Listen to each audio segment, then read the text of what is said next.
DLP के ऊपर जो हुकूमत ने ऑपरेशन किया, DLP के धरने के हवाले से, एहतजाज के हवाले से DLP को क्या मशवरा देंगे और हुकूमत को क्या मशवरा देंगे? देखिए, हमने हमेशा DLP के साथ लिबर्टी का मुजाहरा किया है, पिछले अखबार में भी और आज भी, और मेरे साथ उन्होंने रब्ता भी किया, मैं मुसलसल राब्ते में भी रहा उनके साथ। मेरी यही राय रही है कि तहरीकों में तशद्दुद का अंसर दाखिल नहीं होना चाहिए। ताहम मैं उसूली तौर पर एहतजाज, मुजाहरा, इजहार राय उसको एक आईनी हक़ समझता हूँ। अगर कोई भी तंजीम अपने इस आईनी हक़ को इस्तेमाल करती है तो हुकूमत को उसका रास्ता रोकने की कोई हक़ हासिल नहीं है,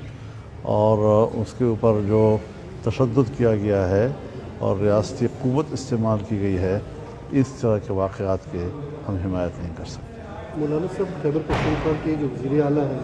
उनके इंतखाब का तरीक़ाकार दुरुस्त था या नहीं था? अगर आप उसको गलत समझते हैं तो क्या हिकमत अमली आगे? हाँ, देखिए, इस वक्त तो मामला अदालत में है, और अदालत को चाहिए कि वो इंतज़ामी किसी हुक्म की तरफ जाने के बजाय इसको कानून व आइन की रूह से केस की समाअत करे, और कानून व आइन की रूह से जो इंसाफ का तकाजा हो उसे पूरा करे। मौलाना, अफ़गानिस्तान की जो सूरत हाल है, पाकिस्तान और अफ़गानिस्तान के दरमियान जिस तरह से झड़पों से मामला आगे जंग तक चला गया, और अब इंडिया जाके जो कुछ अमीर खान मुत्तकी ने कहा कि आप अपने लाइन ऑफ अपने बॉर्डर की हिफाजत नहीं कर सकते तो हम पे क्यों डालते हैं, तो ये क्या? देखिए ये सारी चीज़ें क्यों परवान चढ़ी, कैसे परवान चढ़ी,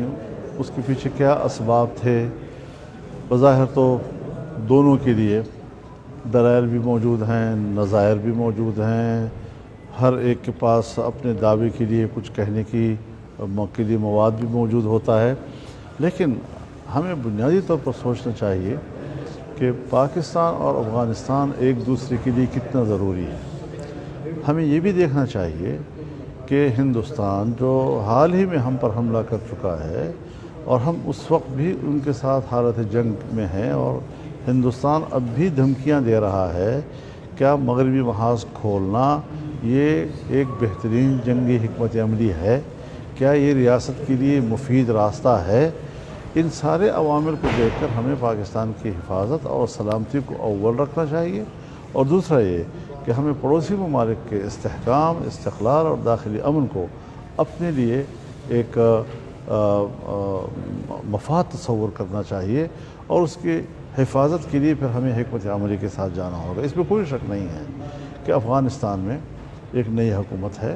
3-4 सालों में वो इतनी बालिग़ नज़र नहीं बन जाती कि हम उनसे आलमी मेयार के मुताबिक सफारती तवक्कुआत रखें, सियासी तवक्कुआत रखें, तिजारती तवक्कुआत रखें,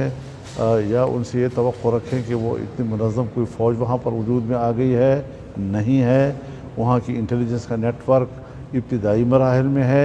जबकि पाकिस्तान हर लिहाज से इस हवाले से आलमी मेयार पर पूरा उतरता है,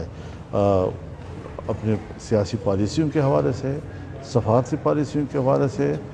दिफाई क़ुव्वत के हवाले से, इंटेलिजेंस की एक मजबूत नेटवर्क के हवाले से पाकिस्तान को दुनिया में एक अहमियत हासिल है। मैं अपनी हुकूमत को भी यही मशवरा दूँगा कि हम इस सारे मामले को इंतहाई तहम्मुल, बुर्दबारी, संजीदगी और गहराई के साथ देखें, और मैं ये कोशिश करूँगा कि दोनों ममालिक वो राब्ते में आ जाएँ और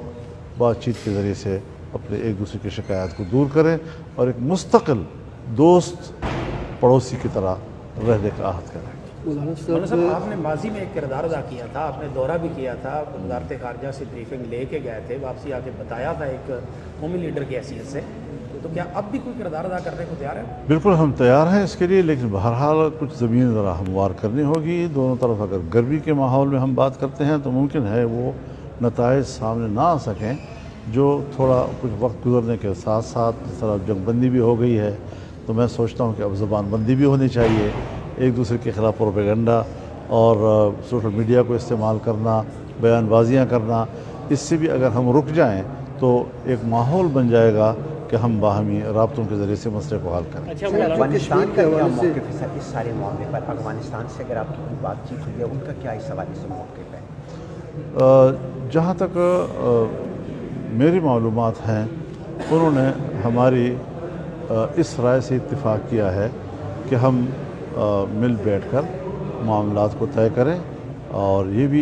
اس حقیقت کو، زمینی حقیقت کو بھی تسلیم کیا ہے کہ کچھ ہمیں اس کے لیے زمین ہموار کرنی چاہیے، سر، بھارت کا ماحول بنانا چاہیے. بھارت کا سر اس میں جو کردار ہے، افغانستان بھارت کی آپ سمجھتے ہیں کہ اس کے تسلط میں ہے، اس کے اثر میں ہے یا نہیں ہے، اس وقت آزاد ہے؟ اس پر ہمیں سوچنا ہوگا کہ پاکستان ان حالات میں، جبکہ انڈیا کے ساتھ ان کی سرحدی گرما گرمی چل رہی ہے اور باہمی تعلقات میں انتہائی کشیدگی ہے،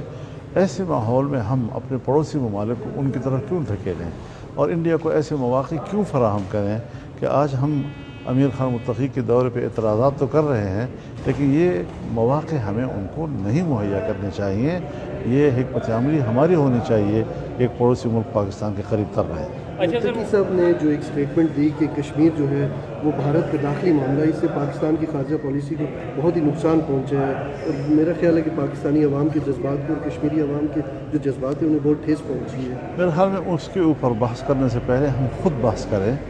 کہ کشمیر پر ہمارا کردار کیا ہے، ماضی میں کیا رہا ہے، ہم نے کشمیر پر کتنے رائے بدلی اور کتنی پالیسیاں بدلی، اور کیا ہم واقعتاً اس کو اقوام متحدہ کی قراردادوں کے تحت حل کرنے کی طرف لے جا رہے ہیں یا ہندوستان کی بالادستی کی طرف لے جا رہے ہیں. یہ گہرا سوال ہے اور اس پر ہمیں خود بھی غور کرنا چاہیے. تھینک یو، شکریہ.